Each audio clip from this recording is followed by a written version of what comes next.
J'ai pas pris mon café du matin, donc je suis un peu... je la vois un peu enrouée. Bonjour à tous et bienvenue dans cette vidéo Bêta+. Aujourd'hui, on va parler d'un sujet qui peut potentiellement vous intéresser. C'est le dépôt des manuscrits dans une maison d'édition. On va diviser le sujet en deux parties. La première, on va vous parler d'un dépôt de manière générale, les points importants à regarder sur votre texte. Et ensuite, on va vous parler du dépôt plus précisément dans Bêta Publisher, parce que chaque maison a un dépôt un peu particulier ou un processus de dépôt qui lui est propre. Donc Bêta a évidemment le sien. Donc on va vous parler un peu de ce qu'on fait nous, de ce qu'on attend dans un texte. Si vous ne le saviez pas et que ça peut potentiellement vous intéresser, qui sait, on ouvre notre page de dépôt pendant 4 jours du 22 au 25. Non. 22, 23, 24, 25, je sais c'est chelou mais c'est comme ça. Du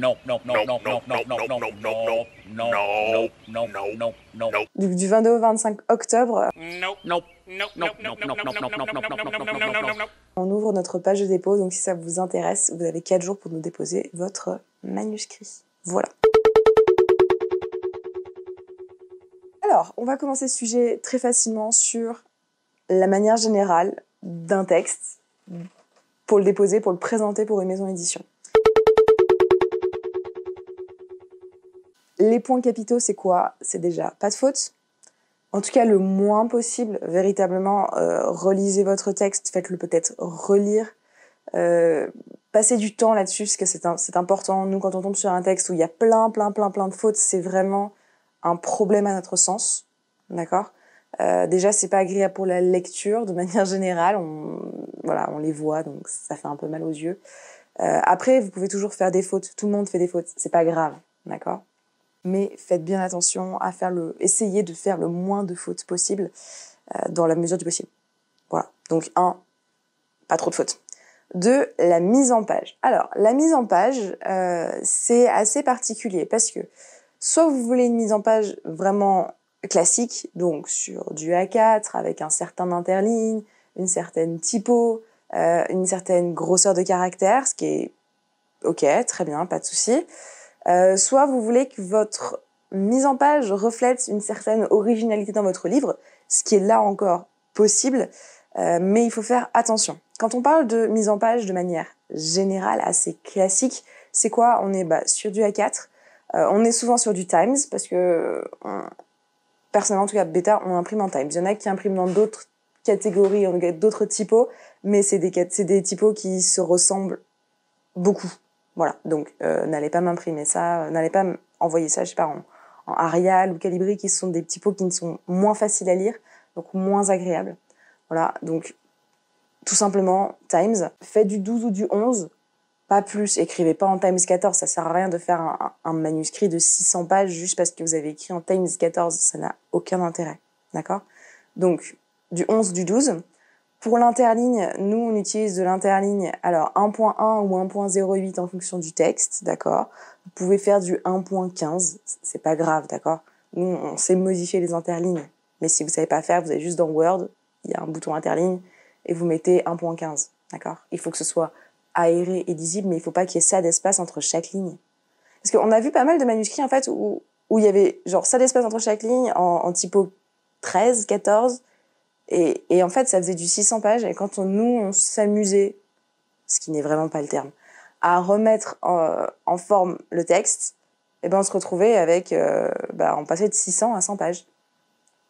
Du coup, on comprenait pas. En fait, ça sert à rien de grossir vos manuscrits, c'est pas parce que votre manuscrit est important, est imposant en nombre de pages, qui va être pris ou qu'il est gage d'un certain qualité ou d'un certain temps passé dessus de votre part. D'accord? Ne croyez pas ça. C'est pas parce que votre manuscrit est important qu'on se dit il a vraiment ou elle a vraiment bossé dessus. Waouh, championne ou champion, tu vois.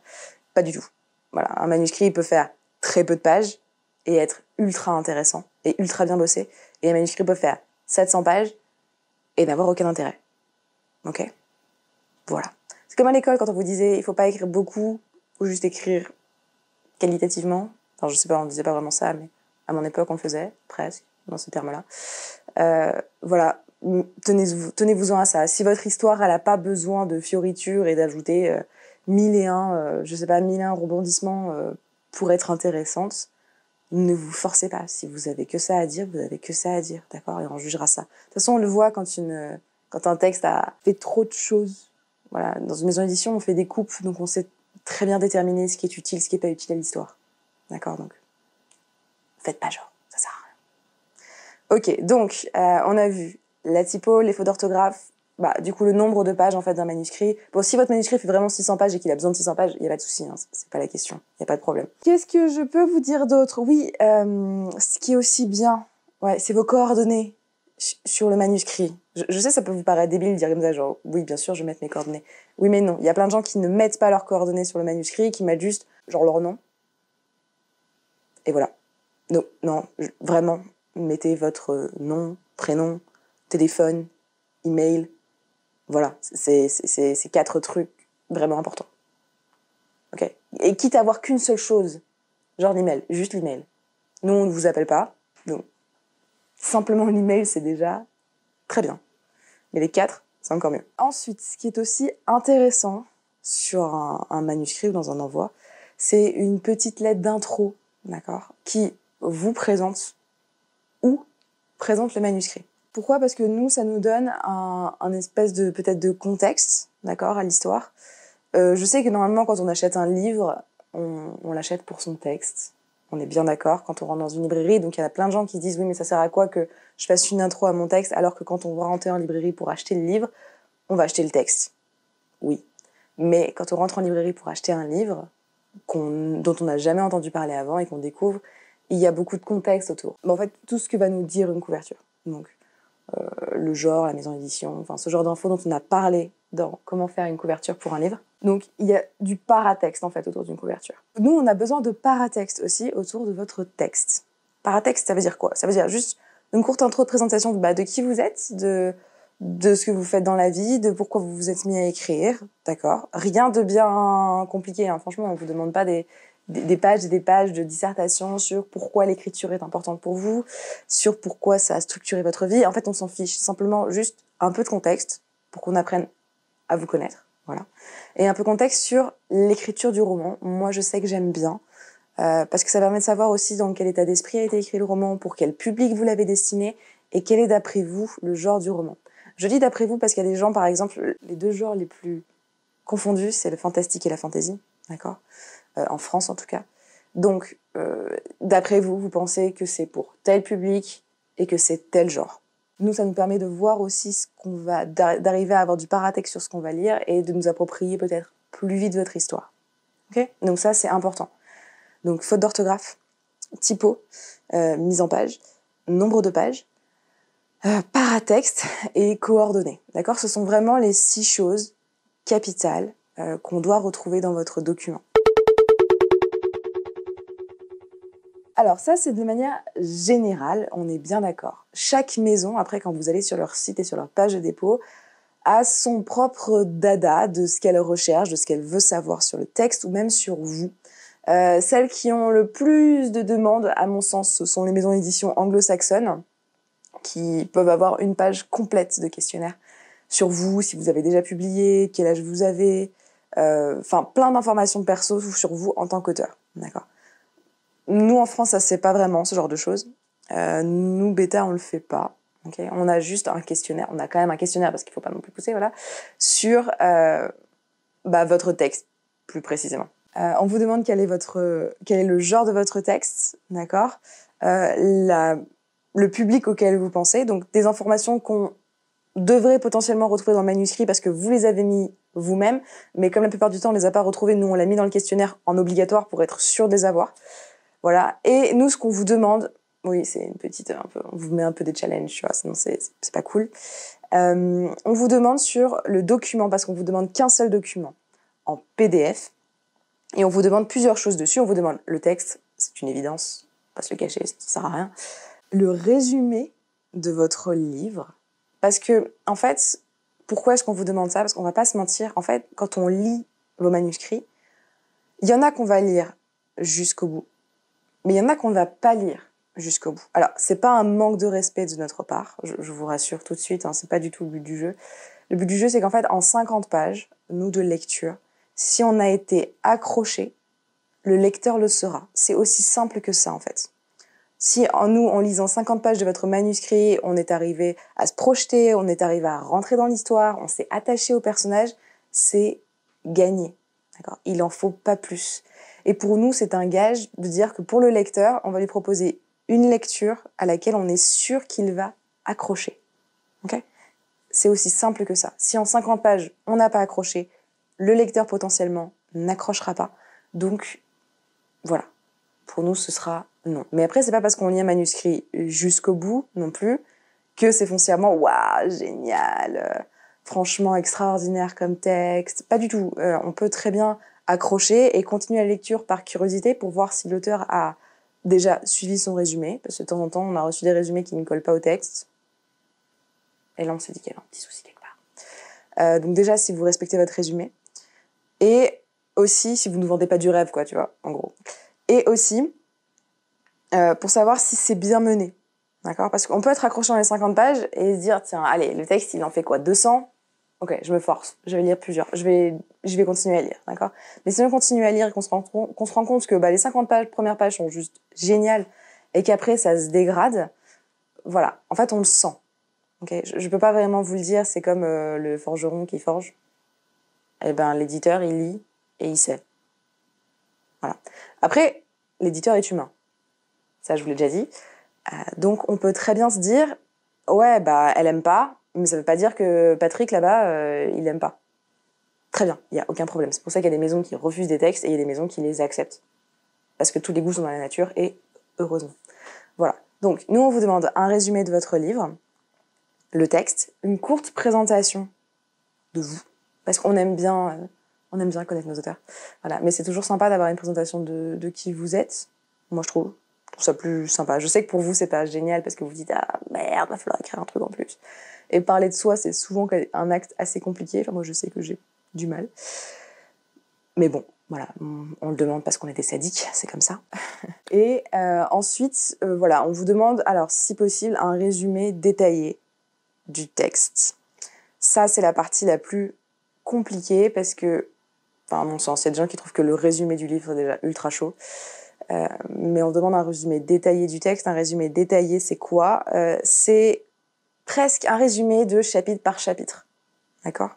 Là encore, pourquoi ? C'est dans la même optique que le résumé. C'est pour voir votre structure d'histoire, voir comment vous raisonnez. D'accord ? Si la structure de l'histoire se tient et que les 50 pages sont bonnes, on se dit qu'il y a un truc. Vous voyez ?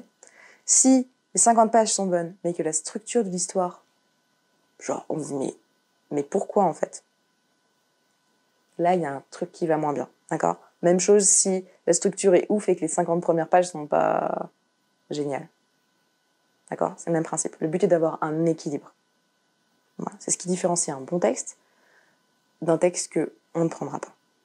Voilà. Mais comme je dis, Patrick, peut-être là-bas, peut tout à fait prendre le texte. Il n'y a aucun souci là-dessus. Patrick est libre de faire ce qu'il veut.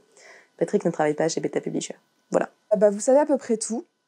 On a donc un questionnaire pour vous préparer un peu à la chose. Gentil, vraiment, un questionnaire, c'est des cases à cocher. Hein, voilà. On vous demande un document PDF avec des informations. Je vous le dis parce qu'on a reçu plein de manuscrits qu'on a corrigés, qu'on a commentés, mais qui ne respectaient pas ce qu'on demandait.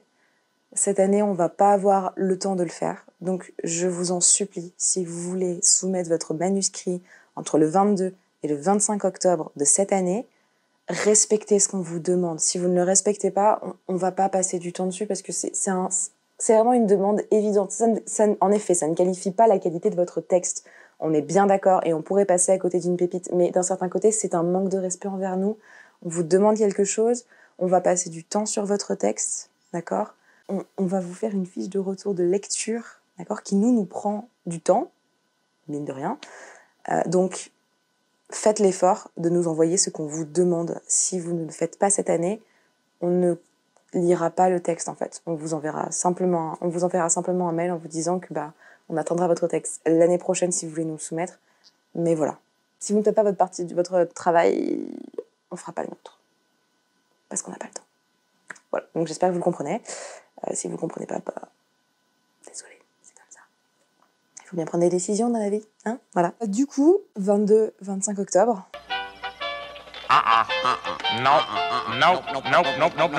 La maison d'édition ouvre sa page de dépôt.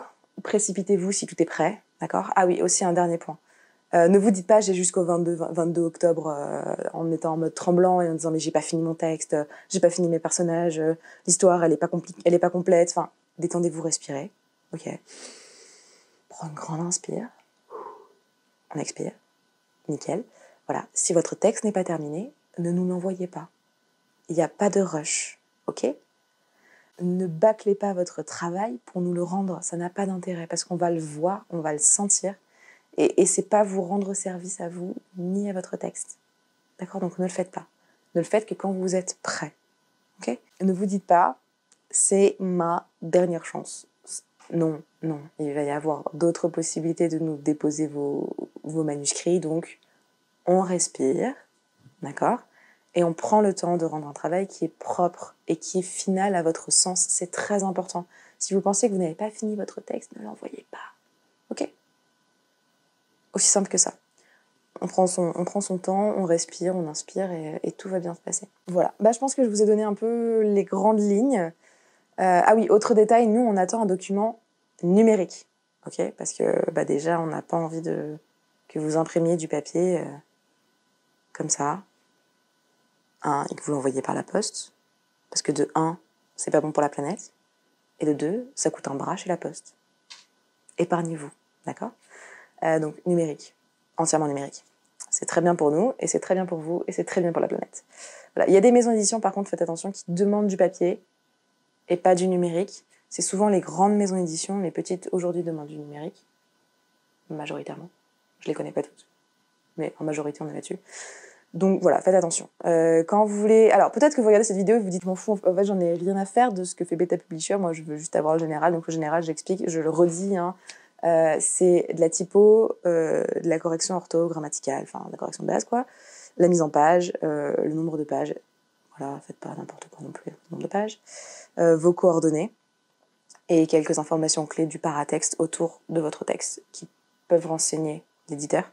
Après, chaque maison a son propre processus, donc si une maison vous demande un CV, envoyez le CV.